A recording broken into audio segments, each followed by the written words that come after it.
Genesis 22 tells the story of Abraham, whom God commands to sacrifice his son. Now, Abraham is terrified, but he obeys. He personally prepares the wood, which is remarkable since he was 120 years old and could have easily asked one of his servants to do it for him. The Apostle Paul tells us in Hebrews 11 that Abraham had such a strong faith. He even firmly believed that God would raise Isaac from the dead to uphold his promise. Concerning Isaac, even though no resurrection from the dead had ever occurred up to that time, on the way to the mountain, Isaac asks his father, "Look, we have the wood and the fire, but where is the lamb?" This question must have pierced Abraham's heart even deeper. It will be John the Baptist who answers this question almost 2,000 years later. On the way, Isaac is the one who carries the wood. On the mountain of sacrifice, the Bible doesn't give any hint about Isaac trying to evade his fate. It would have been easy for a 20-year-old to run away and escape his 120-year-old father. This is evidence that even Isaac had a strong faith in God. In the moment when Abraham had already killed his son in his heart, when the signal to thrust the knife was already sent from his brain to his arms and hands, the voice of the Lord appeared, stopping Abraham from killing his son.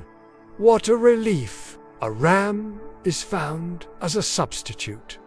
He got caught up in a bush by his horns. Why does the Bible tell us this detail? Abraham receives his son a second time. Great anxiety turned into overflowing joy and thankfulness. God acknowledges Abraham's faith and gives him a promise bigger and more powerful than ever.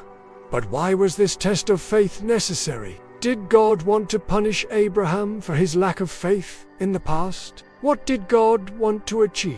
Jesus said, "Abraham saw my day and rejoiced." When did Abraham see Jesus' day? Even Paul tells us in the letter to the Galatians that God preached or explained the gospel to Abraham, who then believed. So what has Isaac to do with Jesus? Here are just a few connections or parallels. Isaac was the son of the promise, long hoped for, so was Jesus. Abraham prepared the wood himself and endured greatest agony. God suffered even greater pain when he saw how Jesus was treated on earth and finally nailed to a cross, the wood of which God himself allowed to grow because he is the life-giver of every human animal and plant. Isaac carried the wood himself. So did Jesus. Isaac didn't rebel, fight, or try to defend himself. Jesus, too, was meek and humble, and even prayed for those that meant harm to him. The ram was offered as a substitute. Isaac was spared. Jesus is our substitute. He died the death that would have been ours, so that we could be partakers of his righteousness that was ours. The horns of the ram are used in the whole Bible as symbols for sin, reproach, atonement, and sanctification. There were horns on every corner of the altar in the sanctuary. The horn was filled with oil for anointment, and the horn was blown as a signal, as mentioned in Isaiah 58, for example. I think what God wanted to achieve was to show Abraham what God himself was feeling. He was granting Abraham a glance into the inner parts of his own heart. Wow!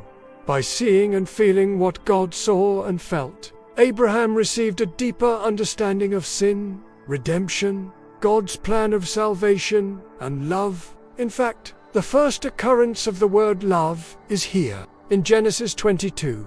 And God knew, as he said in Genesis 8, that Abraham would teach his children and grandchildren and instruct them in the faith. So by sending Abraham through this test, God knew he would, through Abraham, be able to teach, strengthen, edify, and comfort billions, even us today. May we, whenever our faith is tested and we experience hardships, remember that God never intends to weaken our faith or to vex us. The opposite is the case. He wants us to understand his plan of salvation, the redemption through Jesus, and his unmeasurable love for us more deeply. and He wants to strengthen our faith by binding our hearts close to His.